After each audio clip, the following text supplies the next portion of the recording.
Chapter 49.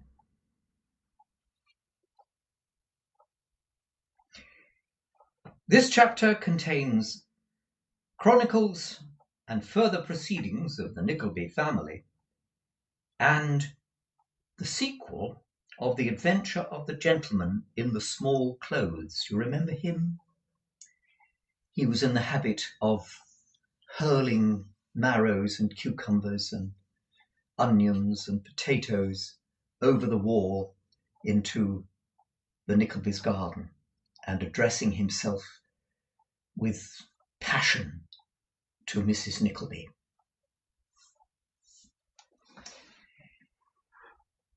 While Nicholas, absorbed in the one engrossing subject of interest which had recently opened upon him, occupied his leisure hours with thoughts of Madeline Bray, and in the execution of the commissions which the anxiety of brother Charles in her behalf imposed upon him, saw her again and again, and each time with greater danger to his peace of mind, and a more weakening effect upon the lofty resolutions he had formed. Mrs. Nickleby and Kate continued to live in peace and quiet, agitated by no other cares than those which were connected with certain harassing proceedings taken by Mr. Snawley for the recovery of his son, and their anxiety for Smike himself, whose health, long upon the wane, began to be so much affected by apprehension and uncertainty as sometimes to occasion both them and Nicholas considerable uneasiness and even alarm. It was no complaint or murmur on the part of that poor fellow himself that thus disturbed him. Ever eager to be employed in such slight services as he could render, and always anxious to repay his benefactors with cheerful and happy looks, lest his friendly eyes might have seen in him no cause for misgiving. But there were times, and often too, when the sunken eye was too bright, the hollow cheek too flushed, the breath too thick and heavy in its course, the frame too feeble and exhausted to escape their regard and notice.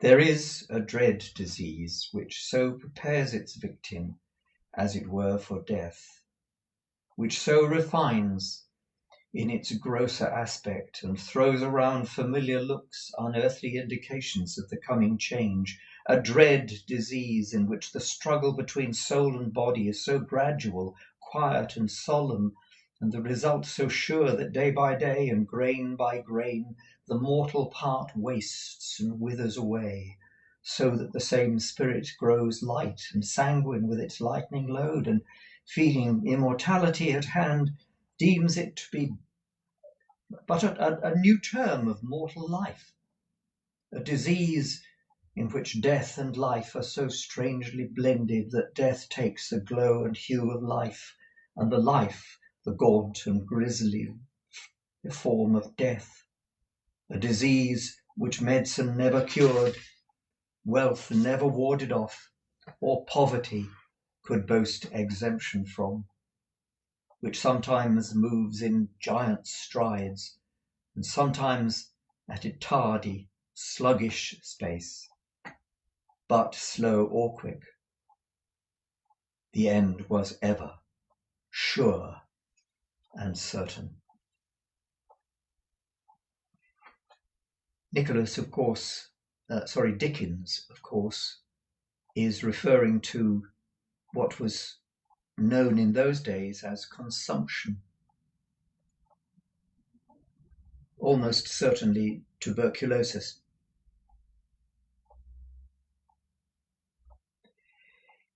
It was with the same faint reference in his own mind to this disorder that he would by no means admit it, even to himself, that Nicholas had already carried his faithful companion to a physician of great repute. There was no cause for immediate alarm, he said. There were no present symptoms which could be deemed conclusively. The constitution had been greatly tired and injured in childhood, but still it might not be, and that was all. But he grew no worse, so it seemed, and as it was not difficult to find a reason for these symptoms of illness in the shock and agitation he had already recently undergone, Nicholas comforted himself with the hope that his poor friend would soon recover. This hope his mother and sister shared with him, and as the object of their joint solicitude seemed to have no uneasiness or despondency for himself, but each day answered with a quiet smile that he felt better than he had done the day before, their fears abated. If the brothers Cheeryble, as they found Nicholas worthy of trust and confidence, bestowed upon him every day some new and substantial mark of kindness, they were not less mindful of those who depended upon him. Various little presents to Mrs. Nickleby were always of the very things most required, tended in no slight degree to the improvement and embellishment of the cottage. Kate's little store of trinkets became quite dazzling, and for company, if Brother Charles and Brother Ned failed to look in for at least a week every Sunday, or on one evening of the week, there was Mr. Tim Linkinwater, who had never made half a dozen other acquaintances in all his life, and who took such delight in his new friends as no words can express, constantly coming and going in his evening walks, and stopping to rest, while Mr. Frank Cheeryble happened to, by some strange conjunction of circumstances, to be passing the door on the same business or other at least 3 nights of the week.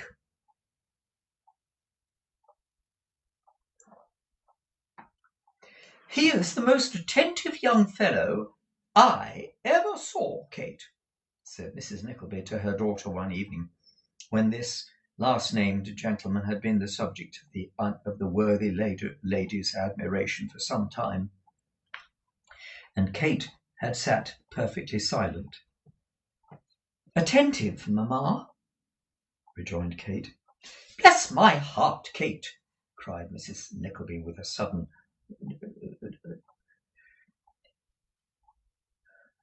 definiteness. "What a colour you have got! Why, you are quite flushed." "Oh, mamma, what strange things you fancy!" "It wasn't fancy, Kate, my dear, I'm certain of that," returned her mother. "However, it's gone now, at any rate. So if it don't much matter whether it was or whether it wasn't.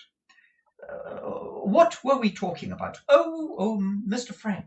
I never saw such attention in my life. Never."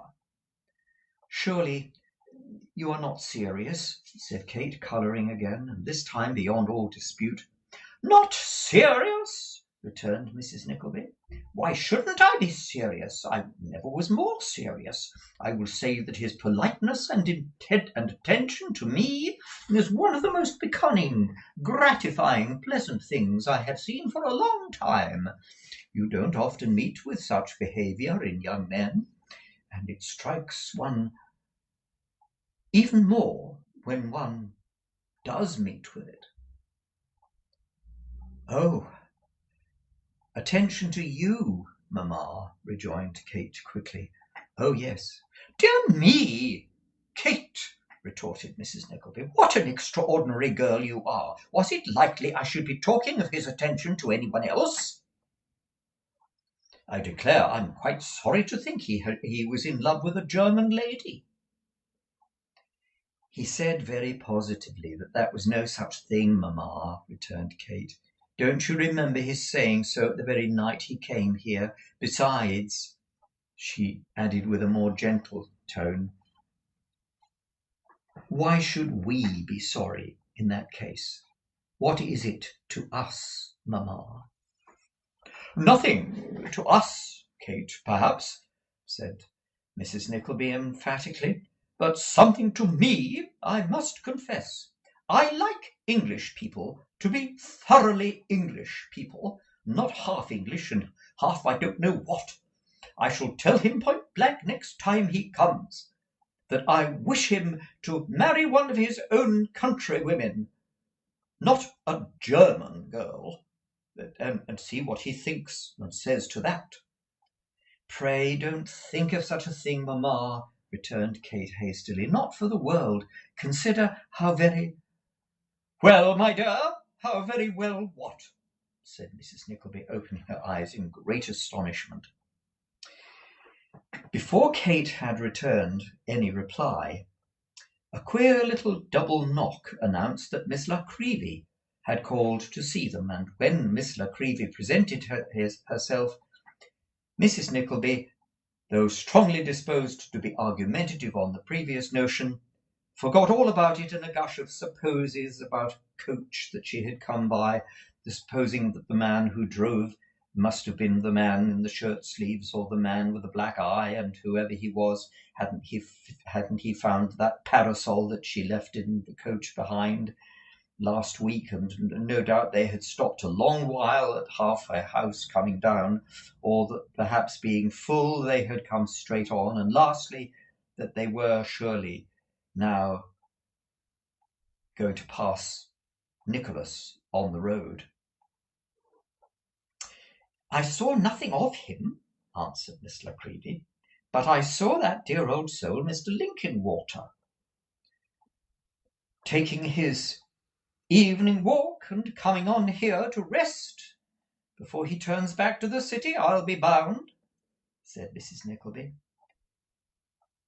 I should think he was, returned Miss La Creevy, and especially as young Mr. Cheeryble was with him. Surely that is no reason why Mr. Linkinwater should be coming here, said Kate. Why, I think it is, my dear, said Miss La Creevy. For a young man, Mr. Frank is not a very great walker, and I observe that he generally falls tired and requires a good long rest when he has come as far as this. But where is my friend? Said the little woman, looking about after having glanced slyly at Kate. He has not run away again, has he? Ha ha ha!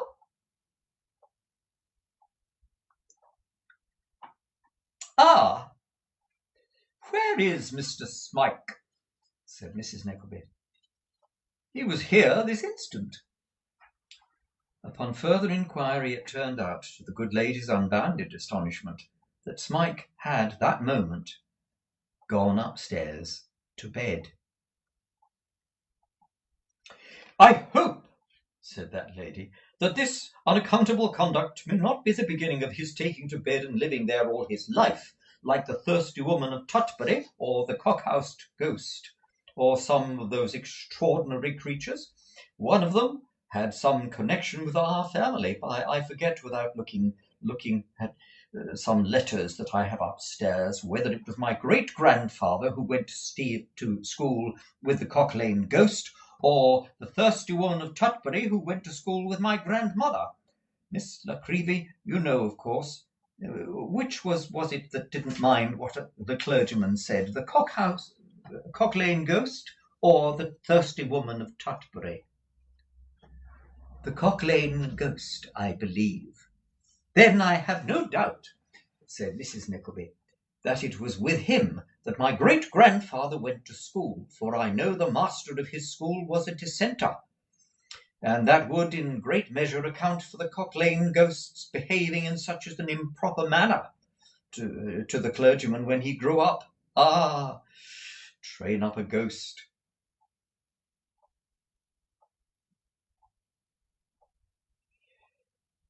Any further reflections on this fruitful theme were abruptly cut short by the arrival of Tim Linkinwater and Mr. Frank Cheeryble, in a hurry of receiving whom Mrs. Nickleby speedily lost sight of everything else. I am so sorry Nicholas is not here at home, said Mrs. Nickleby. Kate, my dear, you must be both Nicholas and yourself. Miss Nickleby need to be no one but herself, said Frank. Then at all events she shall pass "She shall pass muster," returned Mrs. Nickleby. "Mr. Linkinwater stays about 10 minutes, but I cannot let you go so soon. Nicholas would be very vexed, I am sure. Kate, my dear." Nicholas did not come home, nor did Smike reappear. But neither circumstances, to say the truth, were of any great effect upon the little party, who were in the best humour possible. Indeed, there sprung up quite a flirtation between Miss La Creevy and Tim Linkinwater, who said 1,000 jocose and facetious things and became by degrees quite gallant, not to say tender. Miss La Creevy, on her part, was in high spirits and rallied Tom on having remained a bachelor all his life with so much success that Tim was actually induced to know but what he might change his mind and his condition even yet. Kate was commonly the life and soul of the conversation at home, but she was more silent than usual upon this occasion, perhaps because Tim and Miss La Creevy were engrossed so much in one another, and keeping aloof from the talkers, sat in the window watching the shadows of the evening closed in, and enjoying the quiet beauty of the night, which seemed to have scarcely let of attraction for Frank, who first lingered near and then sat down beside her. No doubt there are a great many things to be said appropriate to a summer evening, and no doubt they are best said in a low voice, as being most suitable to the peace and serenity of the hour. Long pauses, too, at times, and then an earnest word or so, and then another interval of silence, which somehow does not seem like silence either, and perhaps now and then a hasty turning of the head or the dropping of the eyebrows towards the ground. All these minor circumstances, with a disinclination to have candles introduced and a tendency to confuse hours with minutes, are doubtless mere influences of the time, as many lovely lips seem to testify. Neither was there the slightest reason why Mrs. Nickleby should have expressed surprise when, candles being brought in at length, Kate's bright eyes were unable to bear the light, which obliged her to avert her face, and even to leave the room for some short times, because when one has sat so long in the dark, candles are dazzling, and that nothing could be more secretly natural than that such results should be produced, as well-formed young people know. For that matter, old people knew it too, or did know it once, but they forgot these things, that sometimes was more the pity. The good lady's surprise, however, did not end here. It was greatly increased when it was discovered that Kate had not the least appetite for supper, a discovery so alarming there is no knowing in what unaccountable efforts of oratory Mrs. Nickleby's apprehensions might have been vented, if the general attention had not been attracted at that very moment by a very strange and uncommon noise, proceeding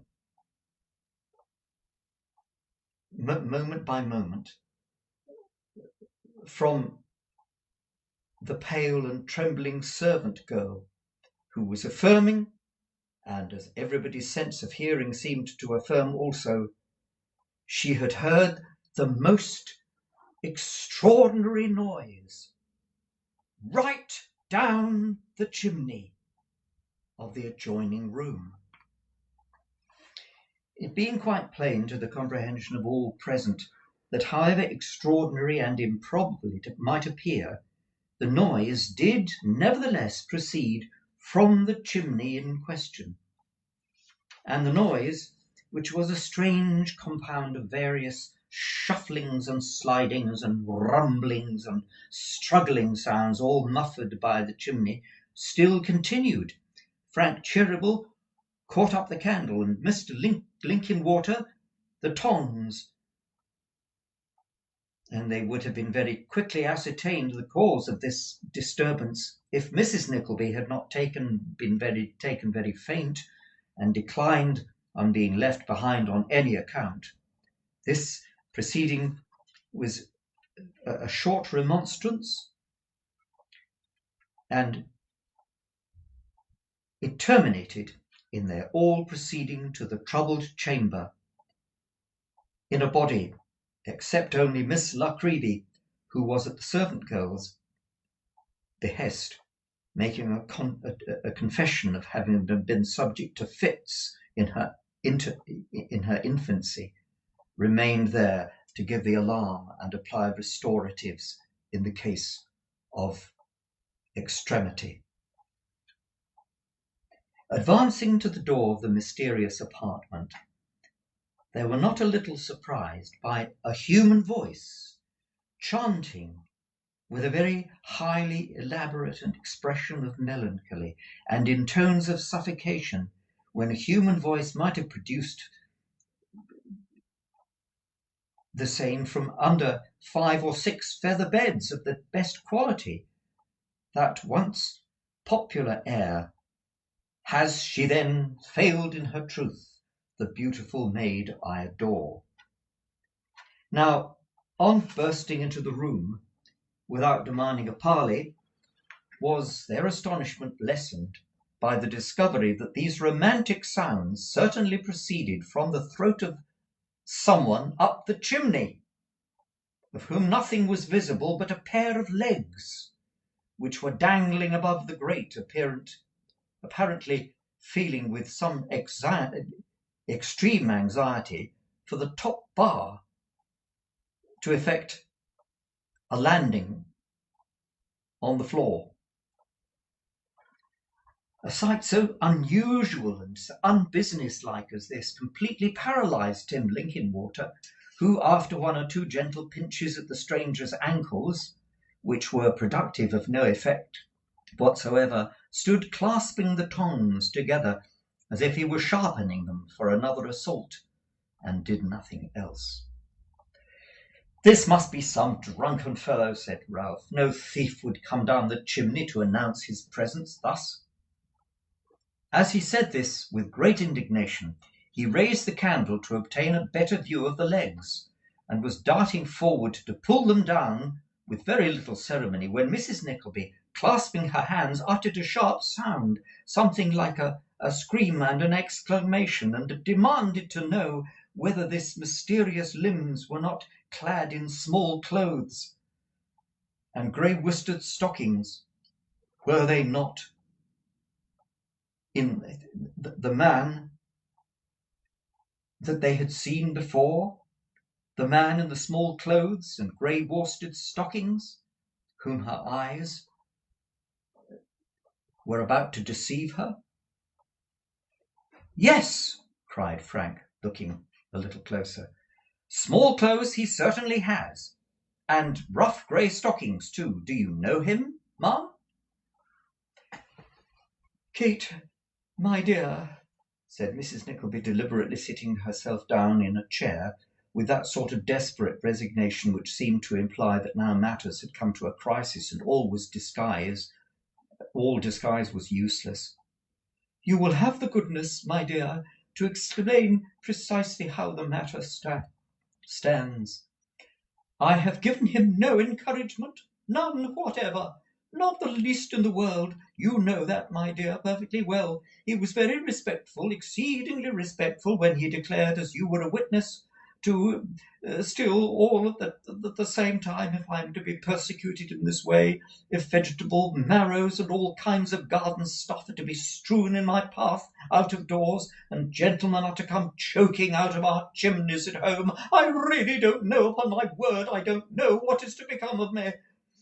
It's very hard, harder than anything I was ever exposed to before I married your dear papa, though I suffered a good deal of annoyance then, but that, of course, I expected and made up my mind for. When I was not as nearly as old as you, my dear, there was a young gentleman who met in church, who sat next to us, who almost every Sunday cut my name in large letters on the front of his pew while the sermon was going on. It was gratifying, of course, naturally so, but still it was an annoyance because the pew was in a very conspicuous place, and he was several times publicly taken by the beadle and upbraided for doing so. But that was nothing to this. This is a great deal worse and a great deal more embarrassing. I would rather, Kate, my dear, said Mrs. Nickleby with great solemnity and an effulgence of tears, I would rather, I declare, have been the pig-faced lady than be exposed to such a life as this. Frank Cheeryble, said Tim Linkinwater, looked in impressible astonishment first at each other and then at Kate, who felt that some explanation was necessary, but who, between her terror and the apparition of the legs, her fear lest their owner should be smothered, and her anxiety to give the least ridiculous solution of the mystery that it was capable of bearing, was quite unable to utter a word. He gives me great pain, continued Mrs. Nickleby, drying her eyes, great pain, but don't hurt a hair of his head, I beg you, on no account hurt a hair of his head. It would not, under the present circumstances, have been very easy to hurt a hair of the gentleman's head, as Mrs. Nickleby seemed to imagine, inasmuch as the upper part of his person was some feet up the chimney, which was by no means a wide one. But as all this time he had never left off singing about the bankruptcy of the beautiful maid in respect of truth, and now began not only to croak very feebly, but to kick with great violence, as if respiration was becoming a difficulty, Frank Cheeryble, without hesitation, pulled at the shorts and the worsteds, which, with such heartiness as to bring him floundering into the room with a great precipitation that he had quite calculated upon. Oh, no, no, no, oh, said Kate, directly the whole figure of this singular visitor appeared in the abrupt manner. I know who it is. Pray don't be rough with him. Is he hurt? I hope not. Oh, pray he is not hurt. He is not, I assure you, replied Frank, handling the object to his surprise, after this apparel with sudden tenderness and respect. He is not hurt in the least. Don't let him come any nearer, said Kate, resting as far as she could see. No, no, no, he shall not, said Frank. You see, I have secured him here. But may I ask what this means, and whether you expected this older gentleman? Oh, no, said Kate, of course not. But Mamma does not think so, I believe, but he is the mad gentleman who has escaped from the next house, and must have found an opportunity of secreting himself here. Kate, interposed Mrs. Nickleby with severe dignity, I am surprised at you. Dear Mamma, Kate gently recompensed. I suppose, said Mrs. Nickleby, but I am quite astonished that you should join the persecutors of this unfortunate old gentleman when you know very well what they have beset him with difficulties and dangers, beset upon his very property, and that they would have the biggest designs upon his property, and that the whole world should know of it. It would be much kinder of you, Kate, to ask Mr. Linkinwater or Mr. Cheeryble to interfere on his behalf and see him righted. You also ought not to allow in his feelings and see him discriminated against. Why should my feelings be, do you suppose, of any importance to him? If anyone ought to be indignant, said Mrs. Nickleby, who is it? It is I, of course, and very properly so. Still, at the same time, I wouldn't commit such an awful injustice for the world. No," continued Mrs. Nickleby, drawing herself up and looking another way with a kind of bashful stateliness.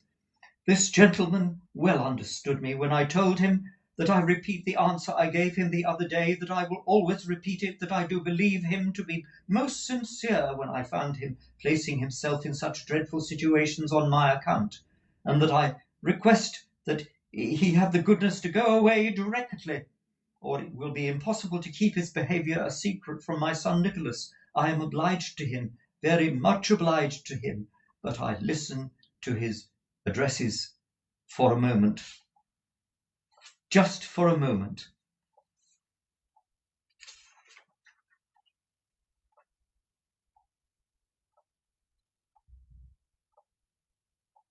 While this address was in the course of delivery, the old gentleman, with his nose and cheeks embellished with large patches of soot, sat upon the ground with his arms folded, eyeing the demeanour, in a state of profound majesty. He did not appear to take the smallest notice of what Mrs. Nickleby said, but when she ceased to speak, he honoured her with a long stare, and inquired if she had quite finished.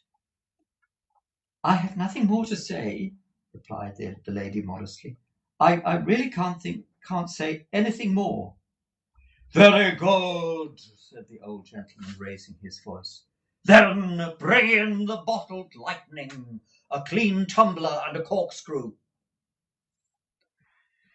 Nobody executing this order, the old gentleman, after a short pause, raised his voice again and demanded a thunder sandwich. This article not being forthcome either, he requested to be served with a fricassee of boot tops and goldfish sauce, and then, laughing heartily, gratified his hearers with a very long, loud, and melodious bellow. But still Mrs. Nickleby, in reply to the significant looks of all about her, shook her head, as though to assure them that she saw nothing whatever in all this, except, indeed, a slight degree of eccentricity. She might have remained impressed with these opinions down to the last moment of her life, but for a slight train of circumstances which, trivial as they were, altered the whole complexion of the case. It happened that Miss La Creevy, finding her patient in no very threatening condition, and being strongly impelled by curiosity to see what was going forward, bustled into the room while the old gentleman was in the act of bellowing.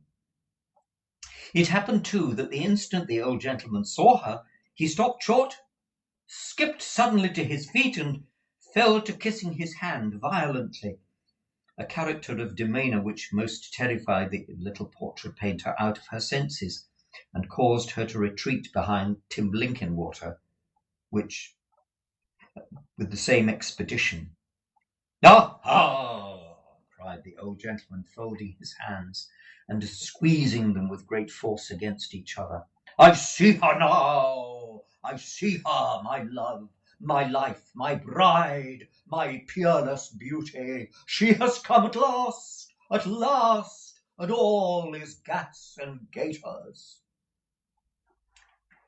Mrs. Nickleby looked rather disconcerted for a time, but immediately recovering, nodded to Miss La Creevy and the other spectators several times, and frowned and smiled gravely, giving to understand that she saw where the mistake was made, and would set it to rights in a minute or two.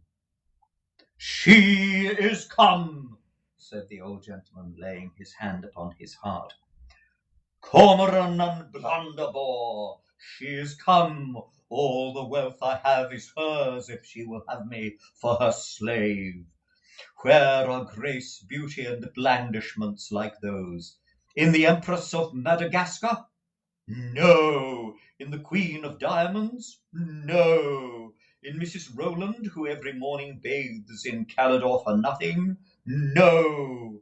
Melt all these down into one, with the 3 Graces, the 9 Muses, the 14 biscuit bakers' daughters from Oxford Street, and make a woman half as lovely. Oh, I defy you. After uttering this rhapsody, the old gentleman snapped his fingers 20 or 30 times, and then submitted into an ecstatic contemplation of Miss La Creevy's charms, thus affording Mrs. Nickleby a favourite opportunity for explanation, which she went about straight. "I am sure," said the worthy lady, with a perfunctory cough, "that it's a great relief under such trying circumstances as these to have anybody else mistaken for me. A very great relief. And it's a circumstance that never occurred before, although I have several times been mistaken for my daughter Kate. I have no doubt that the people were very foolish and perhaps ought to have known better, but still they did take me for her, and of course it was no fault of mine, and it would be very hard indeed if I were to be made to feel responsible for it. However, in this instance, of course, I must feel that I should do exceedingly wrong if I suffered anybody, especially anybody that I am under great obligations to be made uncomfortable on my account. And therefore I think it is my duty to tell that gentleman that he is mistaken, that I am the lady whom he was told by some impertinent person was the niece of the Council of Paving Stones, and that I do beg and entreat him to go away quietly, if only for my sake. If only for my sake." It might have been expected that the old gentleman would have been penetrated to the heart by the delicacy and condescension of this appeal, and that he would at last have returned a courteous and suitable reply, when the shock with which Mrs. Nickleby received was tremendous, and accosting her in the most unbreakable manner, he replied in a loud and sonorous voice, "Avaunt, cat!" "Sir," cried Mrs. Nickleby in a faint tone. "Cat!" repeated the old gentleman. "Puss, kit, tit, grummelkin, tabby, brindle, whoosh!" With which last sound, uttered in a hissing manner between his teeth, the old gentleman swung his arms round violently, round and round, and at the same time alternately advanced on Mrs. Nickleby and retreated from her in that species of savage dance which boys on market days may be seen to frighten pigs, sheep, and other animals when they be obstinate enough to go down the wrong street. Mrs. Nickleby wasted no words, but uttered an exclamation of horror and surprise, and immediately fainted away. "I'll attend to mamma," said Kate hastily. "I am not at all frightened, but pray take him away. Pray take him away." Frank was not at all confident of his power of complying with this request, until he bethought himself of the stratagem of sending Miss La Creevy on a few paces in advance, and urging the old gentleman to follow her. It succeeded like a miracle, and he went away in a rapture of admiration, strongly guarded by Tim Linkinwater on one side and Frank himself on the other. "Kate," murmured Mrs. Nickleby, reviving when the coast was clear, "is he gone?" She was assured that he was. "I shall never forgive myself, Kate," said Mrs. Nickleby, "never. That gentleman has lost his senses, and I am the unhappy cause." "You the cause?" said Kate, greatly astonished. "I, my love. You saw what he was the other day. You see what he is now. I told your brother weeks and weeks ago, Kate, that I hoped a disappointment might not be too much for him. You see what a wreck he is, making allowance for his being a little flighty. You know how rationally and sensibly and honourably he talked when we saw him in the garden. You have heard the dreadful nonsense he has been guilty of this night, and the manner in which he has gone on with that poor unfortunate little old maid. Can anybody doubt how all this was brought about? I would love to know how it was brought about, said Kate mildly.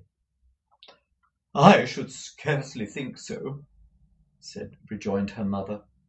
Well, if I am the unfortunate cause of this, I have the satisfaction of knowing that I am not to blame. I said to him, Nicholas, my dear, we should be very careful how we proceed. He would scarcely hear me, but the matter had only been proceeded with as I wished it to be at first. But you are both of you like your papa. However, I have my consolation and that should be enough for me. Washing her hands thus of all responsibility under this head, past, present, and to come, Mrs. Nickleby kindly added that she hoped her children might never have greater cause to reproach themselves than she had, and prepared herself to receive the escort, who soon returned with the intelligence that the old gentleman was safely housed, and that they found his companions, who had been making merry with some friends, wholly absent and ignorant of his escape.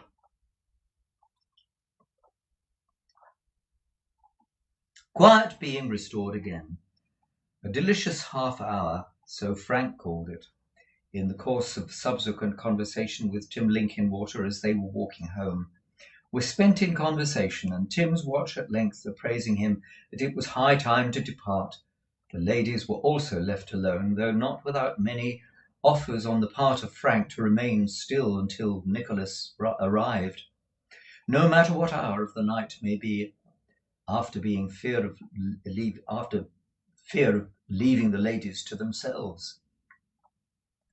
But they refused, as their freedom from all further apprehension, however, left no prospect for his insisting on mounting guard. He was obliged to abandon the citadel and to retire with the trusty Tom.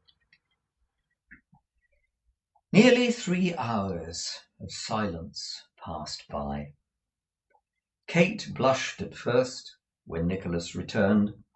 How long she had been sitting alone, occupied with her own thoughts. I really thought it must have only been half an hour, she said. They must have been pleasant thoughts, Kate, rejoined Nicholas gaily, to make the time pass away like that. What were you thinking of? Kate was confused. She toyed with some little trifles on the table and looked up and smiled and looked down and dropped a tear. Why, Kate, said Nicholas, drawing it to his sister. Let me see your face. No, no. Ah, that was but a glimpse. That's scarcely fair. A longer look than that, Kate. Come, and I'll read your thoughts for you.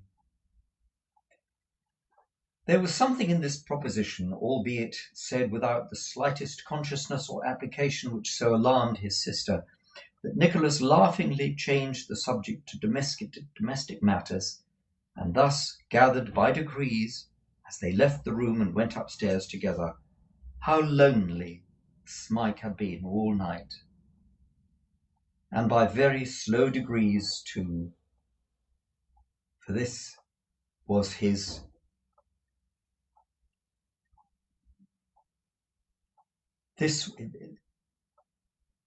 their one concern about Smike. Poor fellow, said Nicholas, tapping gently at his door. What can be the cause of all his melancholy? Kate was hanging on her brother's arm. The door being quickly opened, she had no time to disengage herself before Smike, very pale and haggard, and still completely dressed, confronted them. "Have you not been to bed?" said Nicholas. No, was the reply. Nicholas gently detained his sister, who made an effort to retire, and asked, "Why not?" I could not sleep," said Smike, grasping the hand which his friend extended to him. "You are not well," rejoined. "Why do you give way to these fits of melancholy? Why did you come up and go to bed and sit here all by yourself in the dark? Why?" inquired Nicholas in his kindest manner. "Oh, tell us what is the cause. You grow a different creature, Smike." "I do. I know I do," he replied. "I will tell you the reason one day, but not now. I hate myself for this. You are all so good and kind, but I cannot help it. My heart is very full, and you do not know how full it is."